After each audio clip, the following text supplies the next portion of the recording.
It's Dr. Pita reporting for duty. If you've had plants that are sick and currently battling pests, then this is the video for you. In this video, I'm going to go over the 5 most common houseplant pests that you might encounter. We're going to dive deeper into their biology and really understand them to know how to treat them.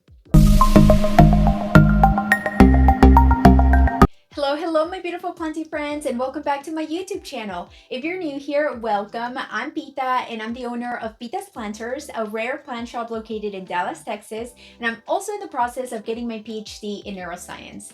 I created this channel to share everything I've learned from caring for hundreds of plants in my shop with a little bit of science combined. I know pests can be such an annoying thing for a lot of plant parents, and it can become especially discouraging when you're dealing with a lot of different pests at the same time.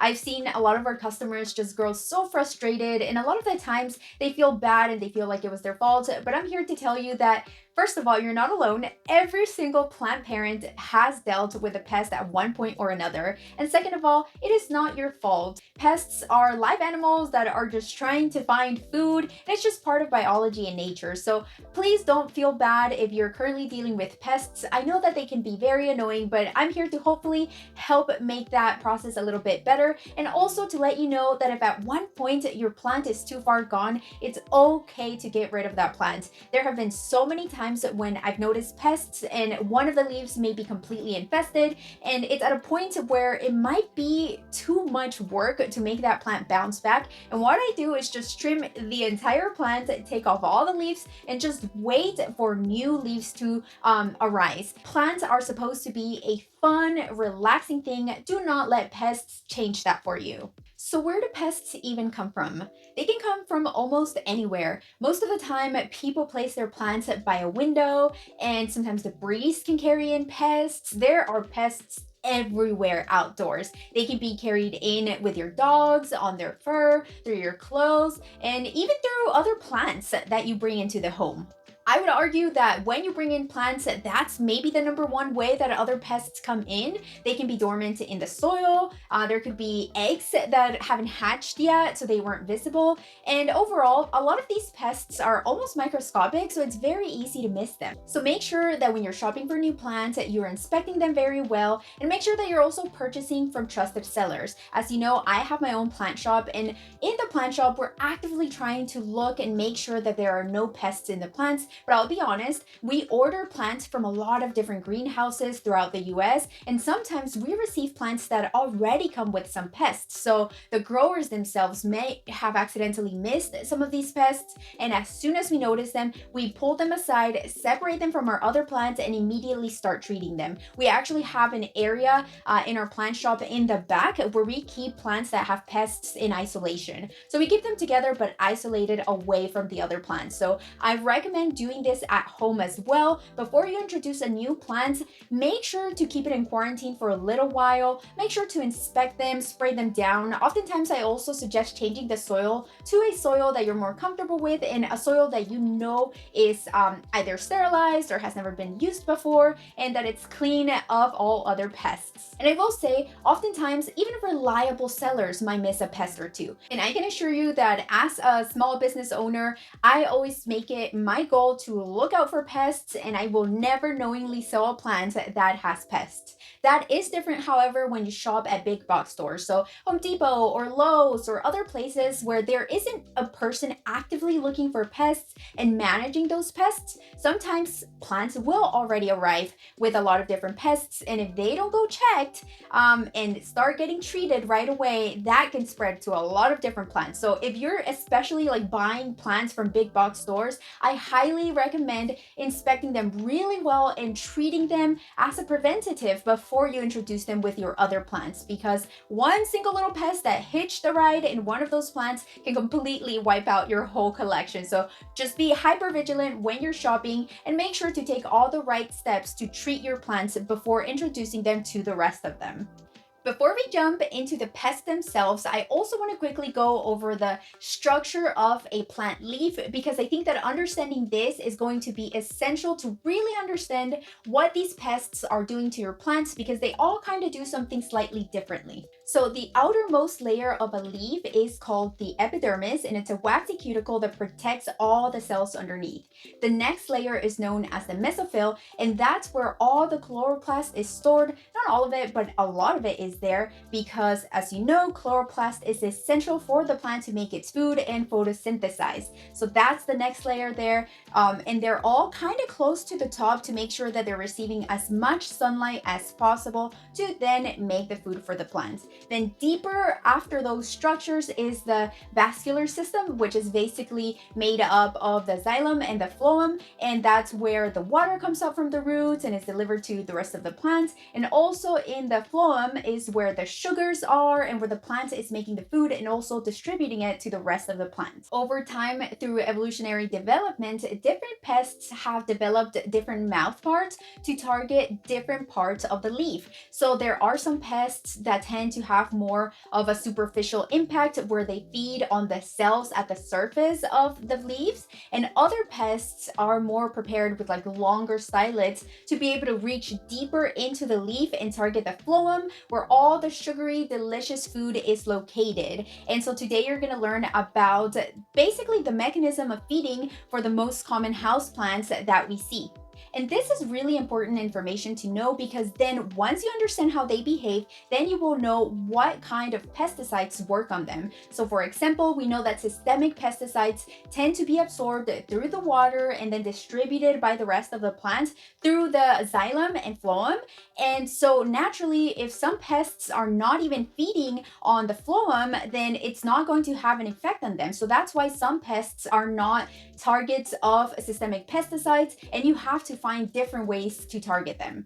All right, so now it's time to learn about those 5 most common houseplant pests that you might encounter, and I'm going to present them to you from least harmful to most harmful. At number 1, we have fungus gnats. Fungus gnats are those really annoying, pesky little black flies that you'll often see flying around your plants. And although the adults are not really harmful for your plants, they can be really annoying. And what they do is they go and lay eggs in the soil of your plants. Now, those larvae tend to then feed on decaying matter, which is not a bad thing, but they also tend to feed on root hairs and root fibers, and that can over time become detrimental to your plants. So you want to treat them as soon as you see them. And you may be wondering what in the world causes them in the first place.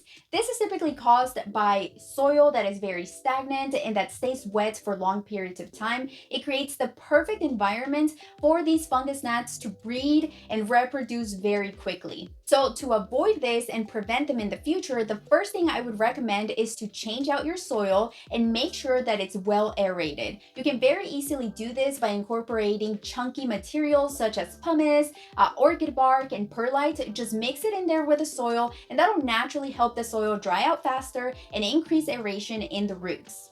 Once you've done that, then you can also add some yellow sticky traps. Those are great for capturing the adults. You'll see a bunch of them just stuck to the sticky traps, but you also have to address the larvae issue and the eggs. So like I said, a lot of the eggs are found in the soil. So by changing out the soil, you're addressing that issue. But if you want to be extra vigilant and kind of do an overkill approach, you can also use mosquito bits, and they're sold as these little pellets that a lot of people just put in their watering can when they're about to water plants. They let them sit in there, kind of dissolve over time, and then use that water to water those plants to then prevent and kill a lot of those eggs in there.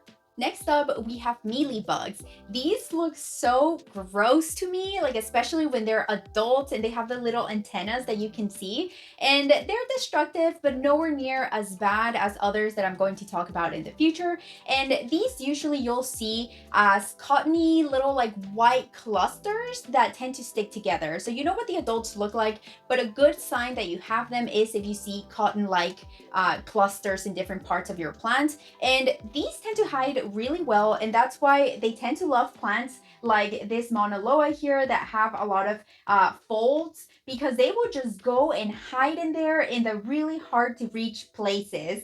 But like I said, they're slower and easier to deal with than other pests. So as soon as you see one, don't freak out just yet. The number one way to like kill them instantly is by grabbing a cotton swab and dipping it in some alcohol and then using that to remove whatever you do see on the plant. They are made up of this waxy cover, and usually alcohol can break through that barrier and just kill them instantly. So that's a great way to just manually go in there and remove them. I would then follow that up with some Captain Jack spray or insecticidal soap. I would just go ahead and spray the entire plant, especially in the hard to reach corners of that plant. You want to make sure that basically that plant is completely covered in whatever spray you choose to cover it with. And then you want to repeat this multiple times over the course of weeks. So you do it once, let it dry out, and then wait a few weeks and then do it again. And the reason for that is because the eggs are a lot harder to reach than the adults. So more than likely you're going to miss some of those eggs. So you may kill a lot of the adult population, but weeks later you're gonna see more crawling around, and that's probably some of the eggs that were left behind. And so you want to always repeat the process of reapplying whatever spray. Now, these are sap-sucking insects, which means that they have a stylet that reaches deep past the superficial cells into the phloem. So they actually consume some of that delicious sugary sap from the phloem itself, which means that they can be targeted by systemic granules. So that's another way that you can target them. At number 3, we have aphids. Aphids come in a wide variety of colors. I've at least seen some green ones, some brown ones. There can be red ones, black ones, clear ones. So as long as you see a tiny little bug that's kind of like round and they're in clusters, you more than likely have aphids.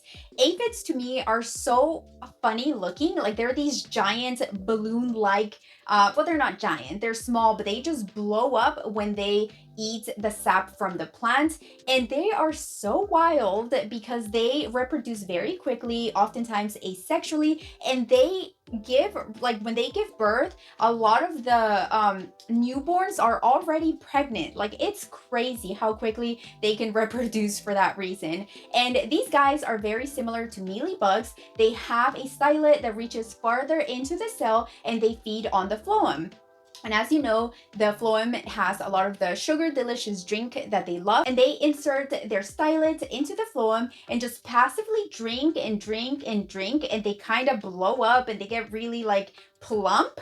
And because they drink so much, they also have to get rid of a lot of those sugars, because if they just overconsume all that sugar and keep it there, they can die. So they poop out a lot of that sugar. So when you see these guys around, you're often going to see a lot of their poop, which is the sugary mildew that's kind of left behind where they're hanging out. So that's another sign that you have aphids. Now, aphids, I feel like they're really easy to spot because they tend to cluster together and they like to hang out wherever there's new growth or where there's a bloom. I've often seen them in like Hoya blooms. I've seen them clustered like entirely around a stem where the new growth is coming through. So they're going to be very easy to see. These can be treated in the same way as mealybugs because they both tend to consume the contents of the phloem.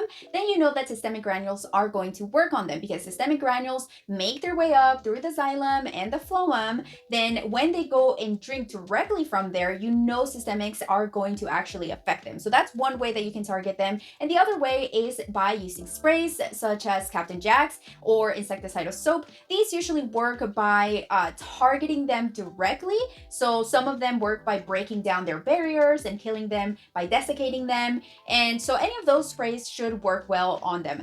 We are now entering the destructive zone. At number 4, we have spider mites. And spider mites are actually considered arachnids, which is in the same class as the spiders that you know and probably hate. They have 8 legs like the spiders, and they're able to produce webs just like regular spiders, but on a microscopic level. So a telltale sign that you have spider mites is if you start seeing tiny little webs forming on your plants, especially between the lobes of your plants. So this area here is a perfect spot where spider mites love to build spider webs, especially on alocasia. You'll normally want to check this area here. If there's any sign of spider webs webs there, then you might have some spider mites. But the other way that you can also tell is if you start seeing a lot of white dots popping up on your plants like this. And normally that is scarring left behind from spider mites feeding on your plants. Another way to look for spider mites is just by closing in. If you see like tiny little white things within the webs, those are probably eggs. And anything that has like a fold, like this leaf here is kind of folded, spider mites are gonna love to hang out in that fold and build spider webs there.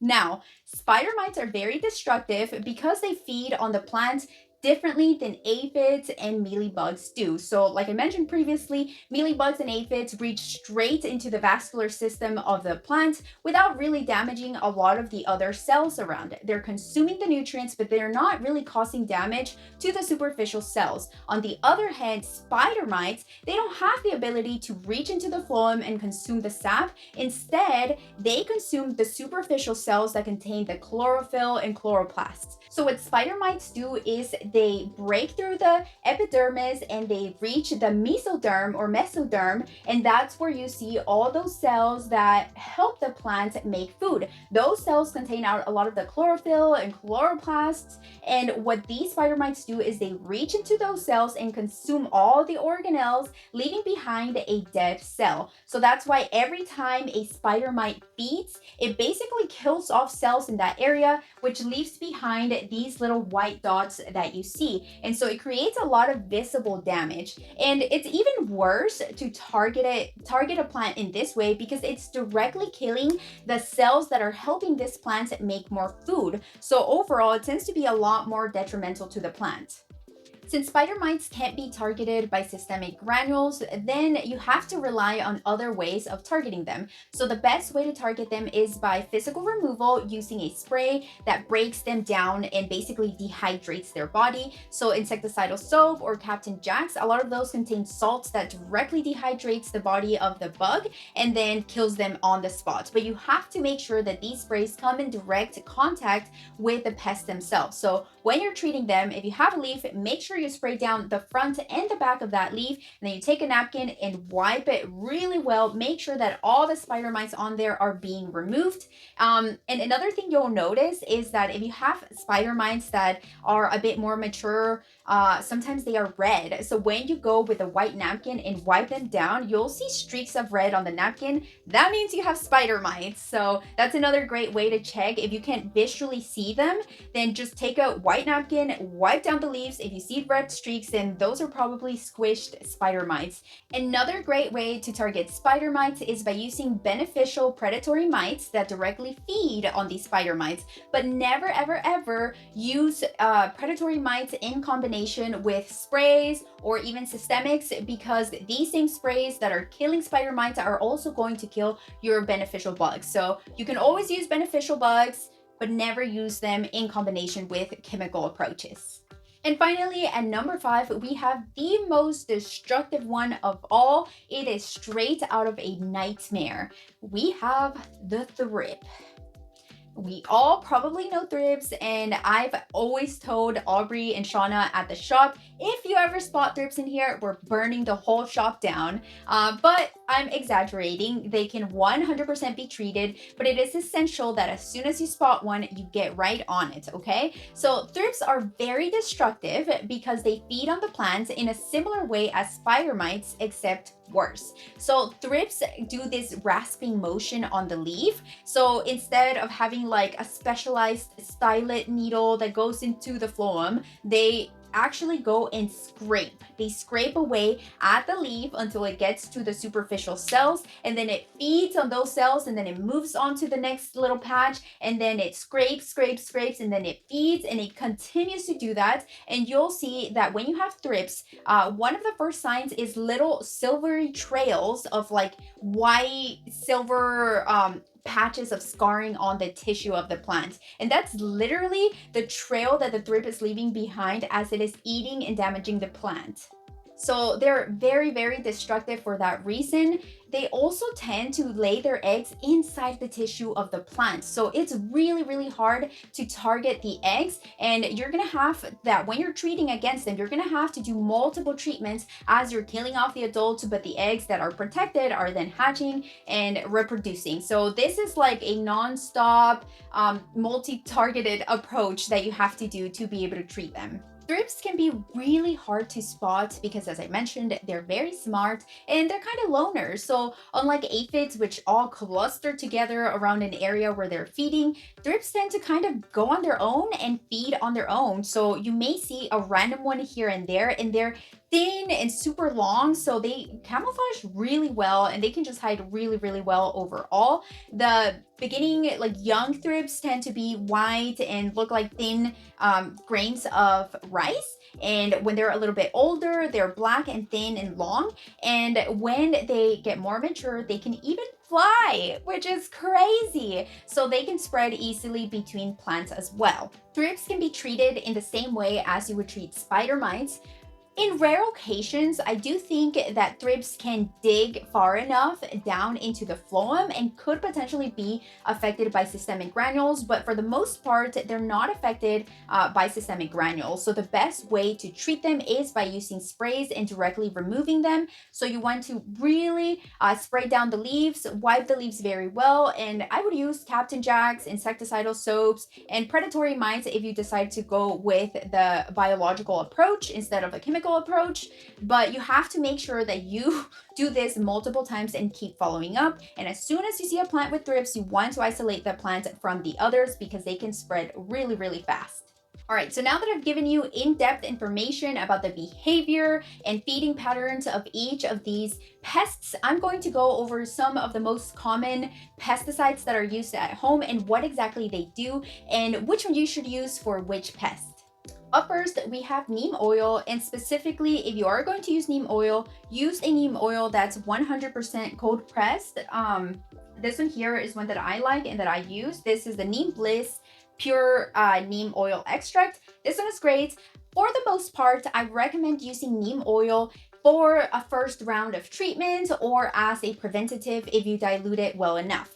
And the reason for that is because I feel like it's effective for a preventative, but not whenever the infestation is too advanced. And one thing I'll say is if you do use neem oil or any of the sprays that I'm about to talk about in the future, please first test it on one leaf of your plants or a tiny little area of your plants, and also make sure to never put it under direct light hours after you've sprayed it down, because there's usually residue left behind, and that plus the combination of really bright light can cause burn on your leaf. So you always want to make sure to test it really well first before you go spraying down your entire plant with it. And in some cases, more sensitive plants can have bad reactions to a lot of these sprays, especially the ones that have a higher concentration.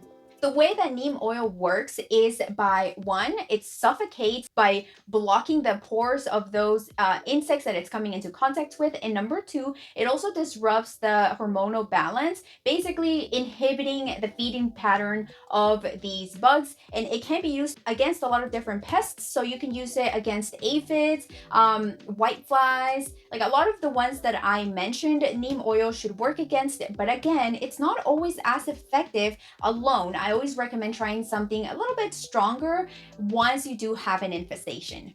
Next up, I have two systemics. So this one here is one that you've probably seen a lot more, and this one here is a more natural alternative that I like to use as a preventative method. So systemics in general will work great for sap feeders, so the ones that go directly and find that phloem and feed on that directly, not for the ones that are more superficial feeders that feed on the superficial cells. So first of all, we have this one here. This is Bonite Systemic Houseplant granules, and this stuff is great again to target mealybugs, aphids, and there's other sap feeding insects that I might not be mentioning. And the way that this works is it gets taken up by the roots of the plant. You put it in the roots, like you spray this, they're tiny little spheres, and you kind of put it all around the soil, and that's going to leach into the soil, get absorbed by the roots, take it up to the xylem and the phloem, and then this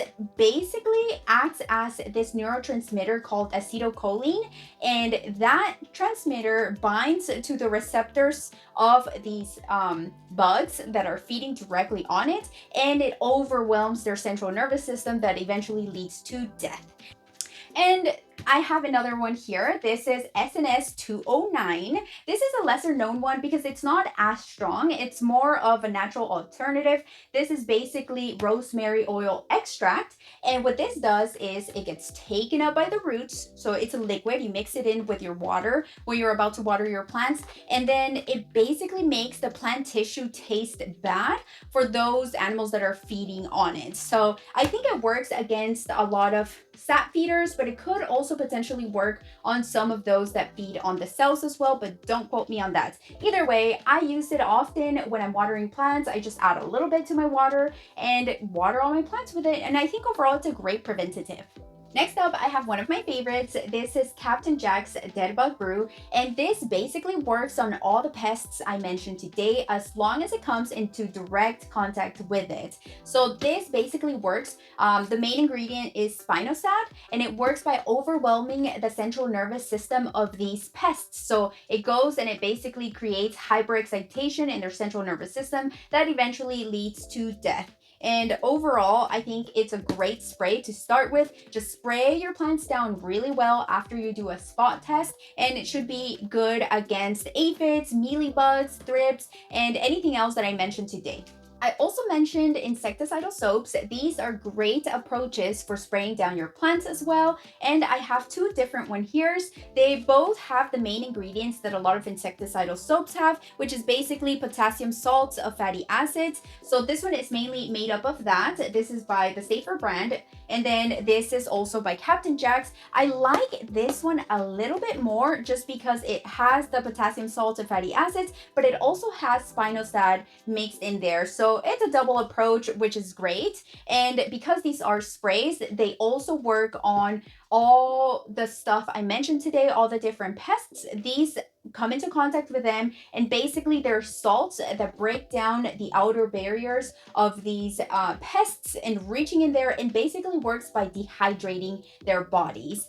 So it's very effective. And what I like to do is for the first round, because remember, gotta do multiple rounds to get rid of all these pests, I use Captain Jack's Dead Bug Brew for the first round, and then I mix it up a little, and then I use insecticidal soaps for the second round. It's important to mix them up because some bugs can actually build resilience to a lot of these pesticides. So you want to be smart about how you're approaching it. So I always recommend alternating between the sprays that you're using. One honorable mention is the Dead AF spray, and we carry that one in the shop. I don't know the exact ingredients that it uses, so that's why I was a bit more hesitant. But overall, we have used it, and it is effective against a lot of the common pests that you see on plants. So I definitely recommend that one as well. And that one is created by a small business, so it would be great to support them.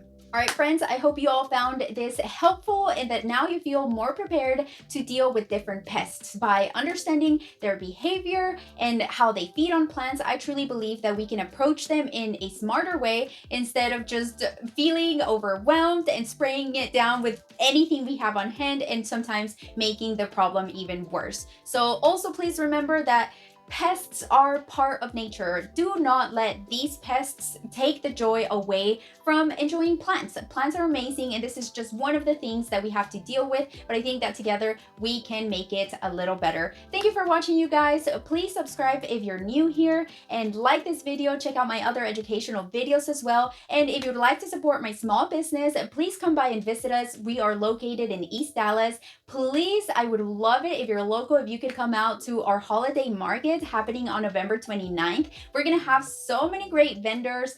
Check out our Instagram, there's more information on there. Please also join us every Thursday at 6 p.m. Central Standard Time on Instagram for our live sales. They're always super fun, and you can purchase plants directly from us on there. We're also on Palm Street. We just joined, and we're gonna be doing some purges and live sales on there as well. I appreciate all your support for my channel and my small business, and I hope to catch you in the next one. Drop any comments, any questions you might have. I'll try to get them as soon as possible or answer them in a separate video. Thank you so much and have a wonderful day.